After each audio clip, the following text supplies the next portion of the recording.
আজ রান্না করলাম চিংড়ি মাছের মালাইকারি। তেলের মধ্যে তেজপাতা, গোটা গরম মশলা, পেঁয়াজ, আদা রসুন বাটা আর কাঁচা লঙ্কা বাটা দিয়ে ভালো করে নাড়াচাড়া করলাম।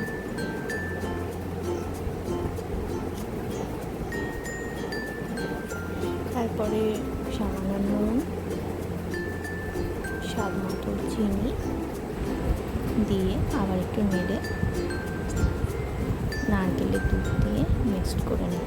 তারপরে জিরা দুটো কাঁচা লঙ্কা দিলাম, দিয়ে ঢেকে রাখলাম। তারপর ঢাকনা খুলে আগের থেকে ভেজে রাখা চিংড়ি মাছগুলো দিয়ে দিলাম।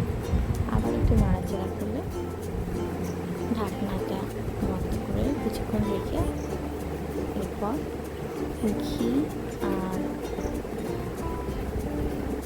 সামান্য গরম মশলা দিয়ে নামিয়ে নিলাম। তৈরি চিংড়ি মাছের মালাইকারি।